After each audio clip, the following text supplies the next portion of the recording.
और सुहास जी कैसे हैं आप? बस बढ़िया, आप सुनाओ। बढ़िया है सुहास जी। आज जो हम ना एक छोटे से विषय पे, वैसे छोटा तो नहीं है, बहुत बड़ा विषय है, उस पर बात करेंगे।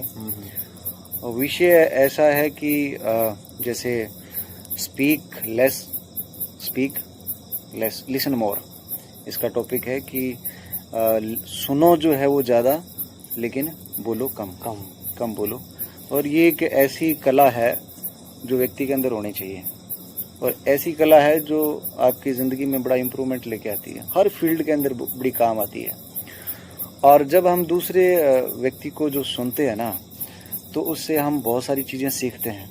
लेकिन कई लोगों को आदत होती है कि दो व्यक्ति जो बात कर रहे होते हैं ना, बीच में अपनी जो टांग फंसाते हैं, बीच में अपनी बात को बताने की कोशिश करते हैं। उनमें जो कंट्रोल नहीं होता, वो अपनी बात को ना कंट्रोल नहीं कर पाते हैं, अपने इमोशंस को कंट्रोल नहीं कर पाते हैं, तो बीच में डिस्टर्ब करने की कोशिश करते हैं। लेकिन ये एक कला जो है ना, बड़ी मुश्किल कला है और सीखनी बहुत ज़रूरी है।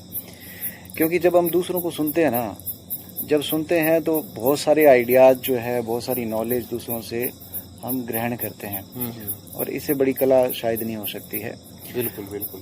क्योंकि जब हम दूसरों को सुनते हैं तो इसका मतलब हम दूसरों की बात को वैल्यू दे रहे हैं, रिस्पेक्ट दे रहे हैं। तो डेफिनेटली एक दिन जो है हमें भी रिस्पेक्ट मिलेगी, क्योंकि इस हाथ से दो, इस हाथ से लो। अगर हम जो दूसरों को रिस्पेक्ट नहीं देते हो तो हमें कैसे रिस्पेक्ट मिलेगी? और ये एक ऐसी आर्ट है जो हमें बहुत सारी मिसअंडरस्टैंडिंग और अननेसेसरी आर्गूमेंट से बचाती है।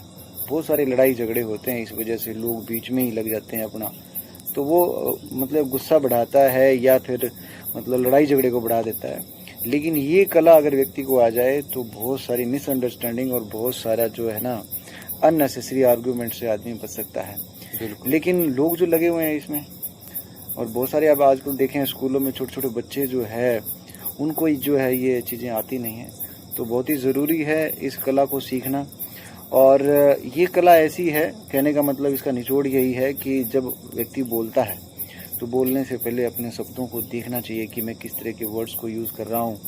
मतलब सिलेक्शन ऑफ वर्ड्स अच्छा होना चाहिए, कहाँ पे किन शब्दों का इस्तेमाल किया जाना चाहिए, और उन शब्दों का इस्तेमाल कब किया जाना चाहिए, कैसे किया जाना चाहिए, ये व्यक्ति को आना चाहिए। मतलब पहले बोलने से पहले तोलना ज़रूरी है। पहले बोलो। हाँ, जितने भी थॉटफुल पर्सन है, सक्सेसफुल पर्सन है, उनके अंदर आप देखना बड़े शांत होते हैं, वो दूसरे की बात को बड़े ध्यान से सुनते हैं, मतलब वाइज पीपल। तो डेफिनेटली सक्सेस उन्हीं को मिलती है। वो बोलने की जल्दबाजी नहीं करते हैं। बिल्कुल। और लेकिन ये इसमें ये भी शो होता है कि उनको ज्ञान है। और जो व्यक्ति बार बार जो है बीच में अपनी बात को बताने की कोशिश करेगा, इसका मतलब उसको नॉलेज कम है। ठीक है ना।